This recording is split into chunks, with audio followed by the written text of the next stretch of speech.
মনে করছেন আপনারা এটি কি কোনো মতাদর্শী জায়গা থেকে হচ্ছে নাকি শুধুমাত্র রাজনৈতিকভাবে ঘায় করার জন্যই হচ্ছে?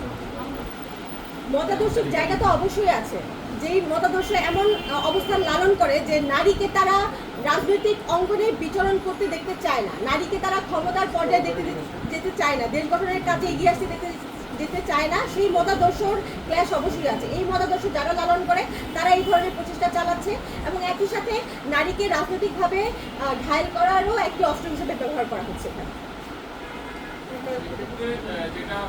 যেটা হয়েছে ফরিদপুরে তো বিএনপির দ্বারা আক্রান্ত হয়েছে বৈষম্য নেত্রী, সেটা তো বিএনপি তো আমরা দেখি যে বিএনপিতে নারীর প্রতি সবসময় উদার একটা মনোভাব, নারীদের বিদ্যুতের শীর্ষে, সেটা মানে কোন ধরনের হামলা হবে?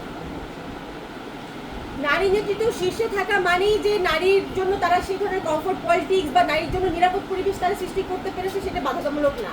আমরা এবং এই রিসেন্ট যে ঘটনা সেটাই হচ্ছে তার প্রমাণ। আমরা দেখেছি ছাত্র শিবির বা জামাতের পক্ষ থেকে যেমন নারীদের প্রতি আঘাত এসেছে, আমরা দেখেছি বিএনপি নেতাকর্মীদের পক্ষ থেকেও নারীদের প্রতি আঘাত এসেছে। আমরা হতাশ এই কারণে যে বাংলাদেশের মেইন স্ট্রিম দুটি পলিটিক্যাল পার্টি নারীদের জন্য নিরাপদ পরিবেশ তৈরি করতে ব্যর্থ হয়েছে এবং আজকের এই সংবাদ সম্মেলন তাদেরকে এই আহ্বান জানানোর জন্য যে আপনারা দয়া করে আপনাদের সাংগঠনিক অবস্থাকে নারীর জন্য নিরাপদ করার ক্ষেত্রে প্রতিশ্রুতিবদ্ধ করুন। আপনারা নারীর জন্য একটা নিরাপদ বাংলাদেশ গঠনের জন্য আপনারা প্রচেষ্টা চালান। এই যে জুলাই যে সরকার, এই সরকার তো মানে স্টুডেন্টদের নারী পুরুষ সবার, সেক্ষেত্রে তারা কি এখন নারী যারা আন্দোলন করছে কিংবা নারী নেত্রী তাদের নিরাপত্তা দিতে কি ব্যর্থ হচ্ছে তাহলে?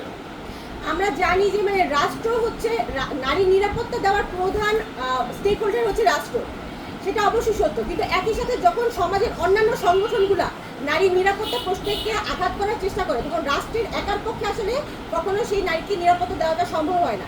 অবশ্যই রাষ্ট্র তার দায়িত্ব পালনে ব্যর্থ হচ্ছে জন্যই কিন্তু নারীর প্রতি আঘাতের সংখ্যা বাড়ছে, কিন্তু একই সাথে রাষ্ট্রের যে অন্যান্য ইনস্টিটিউশনগুলো আছে যেমন রাজনৈতিক সংগঠনগুলো বা সামাজিক সংগঠনগুলো ঠিকমতো ওয়ার্ক করছে না, নারীকে নিরাপত্তা দিতে পারছে না, বিধায় রাষ্ট্র আসলে ব্যর্থ হচ্ছে। আমরা মনে করি এটি একটি সম্মিলিত ব্যর্থতার বহিঃপ্রকাশ।